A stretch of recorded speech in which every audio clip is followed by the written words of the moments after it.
Vous êtes gâtés aujourd'hui, hein, parce que vous avez une femme enceinte et une femme qui a ses règles. Faites gaffe. Mais le caca. Ah oui, ça tombe bien, c'est... Ça tombe bien. Ça m'irait bien, hein. Ouais. Une belle rondeur, quoi. C'est un peu haut. Ouais, mais moi, j'aurais des triplés, tu vois. J'ai faim, t'as pas faim? Salut les gonzes, ça gaz. Je me suis rendu compte qu'il s'est passé quand même pas mal de choses dans la vie de mes copines ces derniers temps. Il y en a qui se sont mariées, il y en a qui ont eu des enfants, voire même les deux, hein. Et puis bah, il y a moi. Bah quoi? Attends, une chose à la fois, hein. L'année passée, j'ai réussi à construire mes Tinder sans la notice, et cette année, je passe mon permis. Bref, même si c'est pas un truc que je veux dans ma vie d'aujourd'hui, des enfants, vous savez qu'il y a plein de trucs qui m'intéressent, j'ai tout le temps des questions, et des questions plutôt sympathiques. Du coup, j'ai fait appel à Valentine, la reine des tartines. Donc Valentine est maman, certes, mais elle est aussi youtubeuse. Reine des tartines, c'est une chaîne YouTube de mamans, mais je parle pas seulement aux mamans, je parle de tout ce qui arrive aux mamans et à tout l'entourage des mamans, même aux copines d'ailleurs. Et nous, on va parler de ça aujourd'hui. Je vais faire les top questions qu'on n'ose pas demander aux femmes enceintes. Ma première question, je suis sûre, les gars, que vous vous posez toute cette question, ou pas? Est-ce que c'est vrai que quand on accouche, on fait caca? Alors très honnêtement, c'était une question que j'avais moi-même avant d'être enceinte la première fois. Ça me paniquait énormément parce que j'avais entendu des histoires horribles. C'est comme quand tu pousses pour faire caca, hein. Bah d'ailleurs ils te disent pousser comme pour faire caca madame. Donc oui, forcément il y a tout qui sort, tout, tu fais pipi, caca, tout. Moi je voulais absolument pas que ça arrive parce que je me suis dit je vais ruiner mon couple. Du coup ce que j'ai fait, j'ai demandé un lavement en arrivant à la clinique. Tu t'es fait laver l'anus? J'ai demandé Non, là c'est un produit qui te mettent et que tu dois retenir pendant 15 minutes. Tu serres les fesses? Tu serres les fesses, c'est horrible parce que directement t'as trop besoin d'aller aux toilettes. Et après, tu Ah, vas ouais. sur les toilettes et tu fais tout. Tes intestins sont complètement nettoyés et comme de toute façon t'as pas besoin et t'as pas le droit de manger pendant tout le travail, bah tu risques pas d'avoir de nouveaux besoins. Là, c'est sûr, avec ça, tu ne feras pas caca pendant que t'accouches. Quasi sûr, ouais. Une autre question que je me pose souvent, à savoir pourquoi, comment se passe la relation intime, je parle évidemment de sexe, avec le compagnon pendant que t'es enceinte? C'est pas un peu bizarre, franchement? Ou un autre. Ou un autre, hein, on ne juge pas, hein? Pendant la grossesse, tu dis? Ouais. Non. Franchement, je suis désolée, attends, excuse-moi, hein. Une femme enceinte, c'est beau. D'ailleurs, les femmes enceintes qui mettent des trucs hyper lâches, je trouve ça tellement dommage parce que moi, je trouve ça super beau, une femme qui montre son ventre. Bah, par contre, quand même, j'ai du mal à imaginer. D'ailleurs, c'est pour ça qu'il n'y a pas de film porno avec des femmes enceintes, hein. Bah si. Sérieux? Bah oui.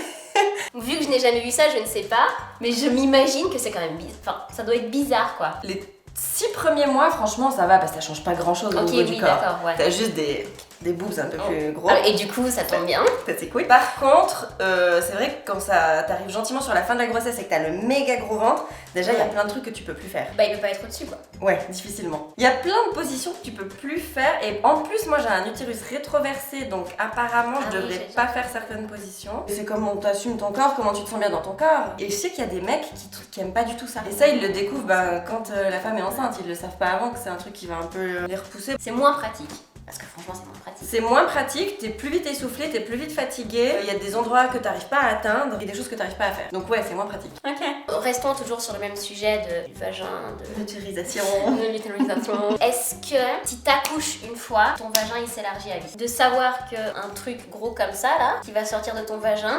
Pas si gros quand même. La tête c'est même pas ça la tête. C'est comme ça va. Ouais, puis c'est un peu plus mou aussi les têtes de bébé. Ah ouais, bah oui, ouais. Ouais, mais quand même. Ouais, tu quand vois. même. Non, quand même. En général, ça pète un peu, tu sais. J'ai entendu ça et j'ai entendu aussi qu'il coupait aussi des fois un petit peu. Ouais, l'épisio. Ouais. Actuellement, en tout cas en Suisse, en France c'est encore différent. Mais actuellement, ils font plus d'épisio. Avant c'était vraiment systématique. Il y a eu une période pendant laquelle systématiquement à l'accouchement, tac, épisio, coup de scalpel. Maintenant ils le font plus, ils préfèrent les déchirures naturelles parce que parfois ça se déchire à peine. Je sais pas si c'est possible qu'il y ait aucune déchirure. Mais de toute façon, après ils doivent te recoudre. Et en général, ils te recousent plus serré. Enfin, ils te demandent. Et c'est horrible, je crois qu'ils appellent ça le point du mari. C'est dégueulasse. Ouais, C'est un peu sexiste. Ouais, c'est un peu miso. Et du coup, maintenant c'est plus serré qu'avant que t'aies accouché. Je pense. Mais bon, depuis, depuis, on a fait du chemin, quoi. Une autre question, très sérieuse pour le coup. Qu'est-ce que tu penses de faire participer le papa, donc ton homme, à l'accouchement? De tout voir, d'être là, d'être face à ta ziza, quoi. L'accident de bus. Moi je dis ziza. Au moment où t'accouches, c'est plus un accident de bus. Ah! It was at this moment that he knew he fucked up. Non, pardon.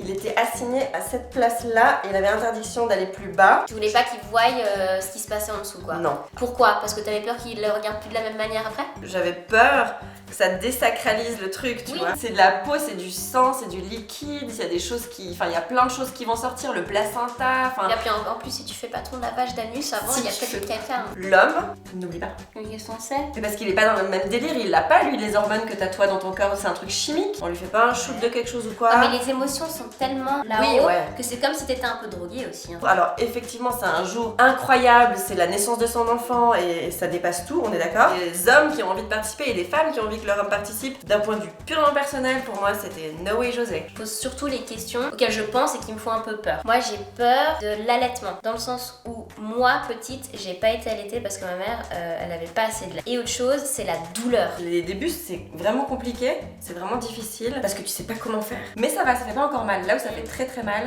c'est quand t'as des pics de croissance chez ton enfant, donc... Ouais, et qu'il l'allaite souvent. Ouais, Tout le temps. tout le temps. Moi j'ai passé à faire une tétée de 48 heures une fois, et à ce moment-là, mais tu finis vraiment, moi j'avais fini avec les seins en sang. Avec des crevasses et tout. Ouais, c'est comme si on te lacérait les seins avec des lames de rasoir quoi. Mais il y a plein de trucs hyper cool que tu peux utiliser à part ça. Après l'allaitement, quand ça marche, quand c'est bien mis en place, c'est pur bonheur. À mon avis c'est un des plus beaux moments. C'est magique quoi. Mais c'est des trucs comme ça qu'après qui te donnent envie. Oui, et du coup, depuis que toi t'es maman, est-ce que tu vois que tes fréquentations elles ont un peu changé? Genre, est-ce que tu traînes plus? Tu traînes parce que tu traînes plus avec des mamans, t'as vu là? T'as plus de copines mamans, t'arrives quand même à avoir des copines qui sont célibataires ou pas mariées, qui ont pas d'enfants, qui n'ont pas leur permis. Il y a quelque chose qui change de toute façon. Ton centre d'intérêt de toute ta vie change Oui, déjà. Et comme tu fais des activités avec ton enfant, bah t'es amené à croiser des mamans et du coup à créer de nouvelles amitiés, à rencontrer de nouvelles personnes. Pour ton enfant aussi, moi j'ai envie qu'il voit d'autres enfants, donc on fait des playdates. Mais mes copines, mes vraies copines, ce sont toujours mes copines. Il y en a une en tout cas qui a eu un enfant depuis. Enfin, gentiment ça vient, tu vois. En fait, on arrive à un certain âge. Moi, je vois que j'approche gentiment la trentaine. La question qu'on me pose le plus souvent, c'est quand est-ce que tu te maries? Ça fait combien de temps que t'es avec ton mec? Ah, alors vous allez commencer à penser à des enfants. Comme si ça devenait normal à mon âge d'avoir un enfant, de fonder une famille. Alors que non. Et je respecte et je trouve ça génial. Moi, c'est pas ce que je veux et je vois pas pourquoi je devrais avoir cette sensation des fois de pressure. C'est la pression de la société. Mais ça c'est une violent. Hein. vraie pression. Je te pose des questions parce que ça m'intéresse vraiment, parce que je me dis, on sait jamais plus tard. C'est juste, arrivé à un certain âge, on a l'impression que ça devient une obligation. En fait. Ouais. Bah, on n'est pas obligé, on est obligé de rien, quoi. Non, on est obligé de rien. J'arrive à comprendre un peu les deux points de vue. Mais je comprends aussi que ça peut être super saoulant pour une fille qui en a pas et qu'on n'a pas forcément envie, puis qui a d'autres centres d'intérêt, de se taper une soirée avec que des nanas qui ont des enfants et qui parlent que de ça. Une soirée avec que des femmes enceintes, t'imagines? Non mais déjà, on boit quoi? Comment tu fais pour refuser une coupe de champ? Voilà les gonzes, j'espère que cette vidéo vous aura plu. Si vous voulez voir la deuxième vidéo, c'est sur sa chaîne, je vous mettrai le lien en barre d'infos. Bon bah je vous attends, mais chez moi ce sera pas les gonzes, ce sera les chats. En attendant la prochaine, on se retrouve sur les réseaux et nous on vous fait plein de poutou poutou. Mouah.